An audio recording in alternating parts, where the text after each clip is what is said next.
Marcus Cole was the kind of man who carried the world on his shoulders quietly. A 34-year-old black single father living in Atlanta, he worked two jobs, a daytime mechanic and a night shift grocery loader, just to take care of his 8-year-old daughter, Lila.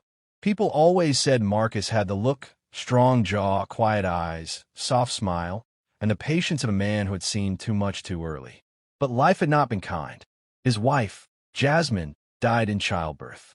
His dreams of opening a small auto shop died with her. Only one thing kept him going. Lila. Every morning, after barely 3 hours of sleep, Marcus would braid her hair, pack her lunch, kiss her forehead, and whisper, "Daddy's got you." Always.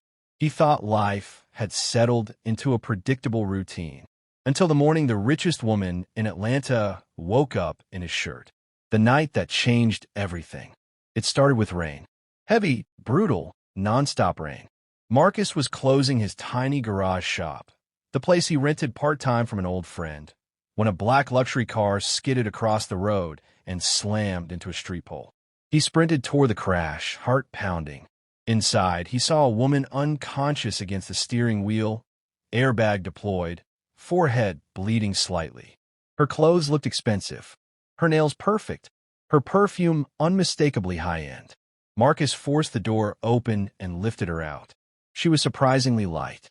Her head rested on his chest as he carried her through the storm into the garage. Lila, sitting in the corner doing homework, gasped, "Daddy, who is she?" Marcus shook his head. "I don't know, baby. Call 911. But when the sirens grew near, the woman suddenly grabbed his wrist, eyes wide, terrified.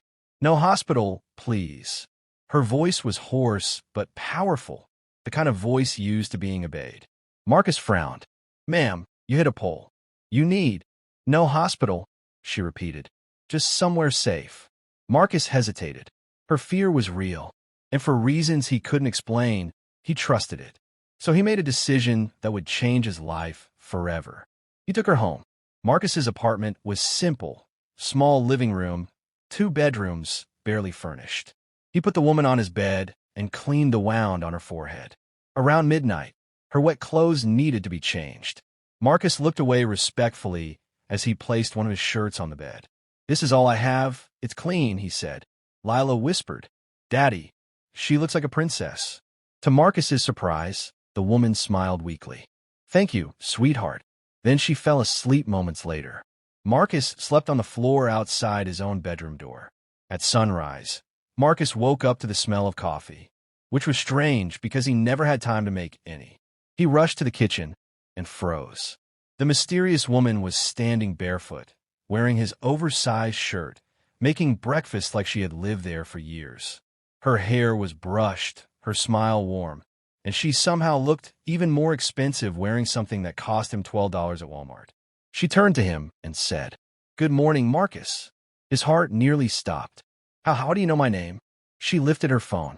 "You gave your number to the police last year when you helped a stranded family on the highway. You were in the local news." She shrugged. "I don't forget people like you." Marcus blinked, confused. Then she extended her hand with a gentle, almost heartbreaking smile.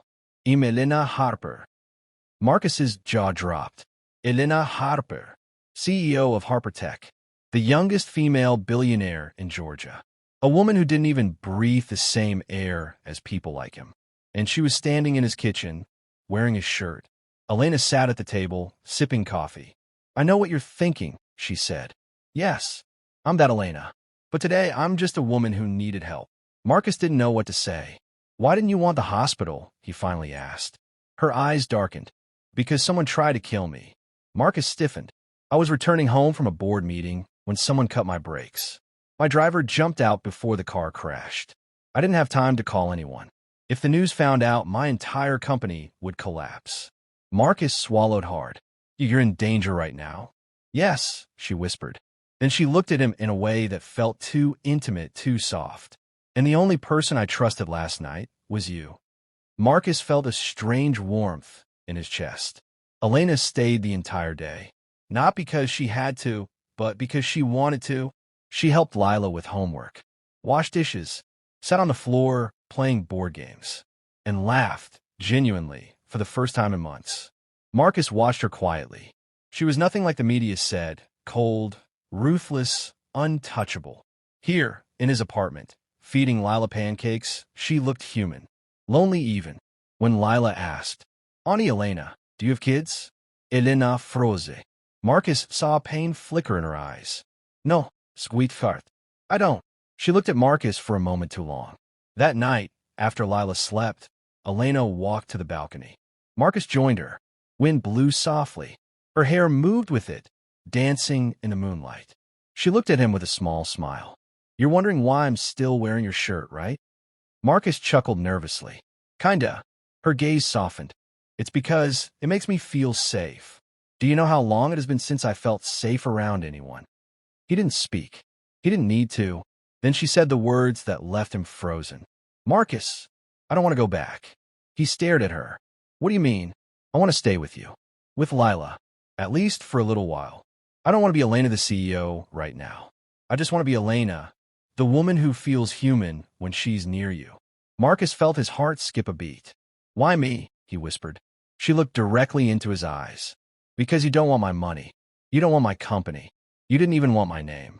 You just wanted to make sure I wasn't bleeding to death. She stepped closer. You're the first man in years who saw me as a person. Elena told him about her life. Her parents died young. She built Harper Tech from nothing. She dated men who wanted her money, not her heart.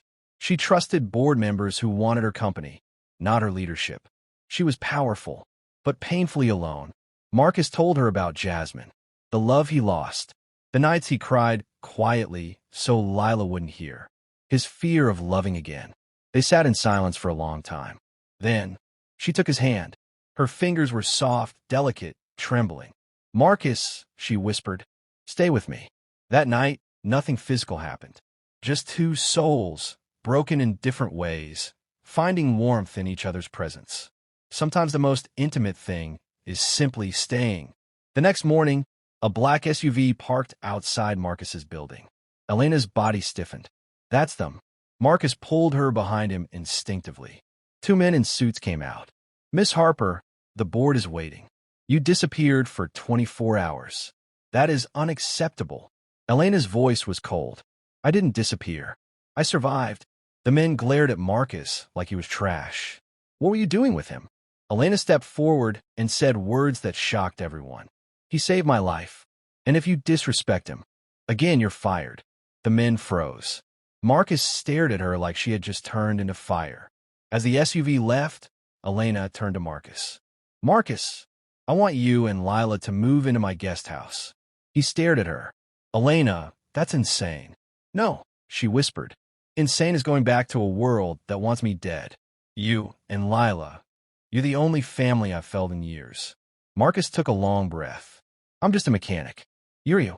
Her eyes softened. And you're the only man I trust. She took his hand, placed it on her heartbeat. Stay with me, Marcus. Not because I'm rich, but because last night, wearing your shirt, I felt something I haven't felt in a long, long time. What's that? He whispered. A chance at love. That night, Marcus couldn't sleep. He watched Lila sleep peacefully. He thought about Jasmine.